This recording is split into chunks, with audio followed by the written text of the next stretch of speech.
8 000 €. Tout ce que j'ai économisé. Chérie, regarde, les nouvelles photos du chantier. Le deuxième étage est terminé. Encore 8 000 € et on pose le toit. 8 000 €.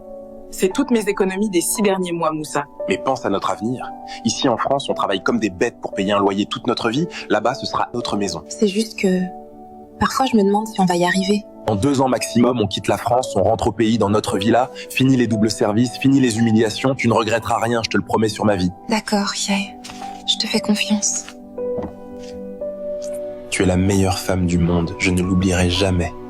L'espoir d'une maison lointaine éclaire faiblement son visage, mais sous cette lumière fragile se cache déjà une inquiétude qu'elle refuse de nommer. Nadia, ça va, ma petite? Tu as une mine de papier mâché.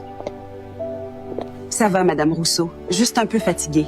Encore tes doubles services? Tu travailles trop, tu vas tomber malade. Il faut bien, Madame.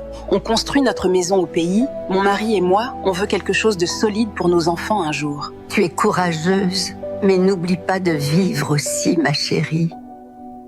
Porté par l'habitude et la fatigue. Son corps est là, mais son esprit voyage ailleurs, suspendu entre les heures supplémentaires et un avenir promis. Ça fait 2 mois qu'on t'a pas vu.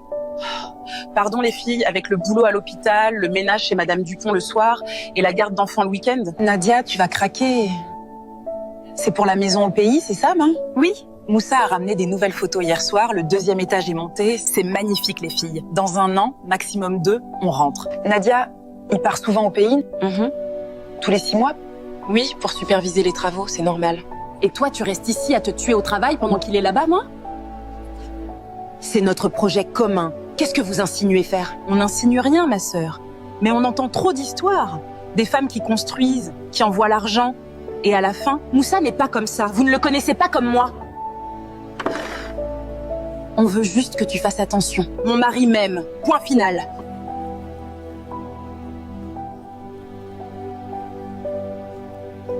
Les mots de ses amis tentent de fissurer le rêve. Elle parle par peur, par amour, par expérience. Nadia, elle, s'accroche à la promesse qu'on lui a faite, quitte à se couper de celle qui voit ce qu'elle refuse encore de regarder. Tu pars déjà au pays? Je croyais que c'était dans 3 semaines, moi. Changement de programme, l'entrepreneur a besoin de moi là-bas, je pars après-demain. Combien de temps cette fois ça? 2 mois, peut-être 3. Il faut que je surveille la finition du toit et le début de la plomberie. Moussa, mes copines, elles m'ont dit des choses aujourd'hui. Quel genre de chose ça? Elles pensent que tu pourrais, Que je pourrais te trahir? Nadia, ces femmes sont jalouses de ce qu'on construit, elles veulent te mettre le doute dans la tête. Je leur ai dit que je te faisais confiance. Alors éloigne-toi d'elles.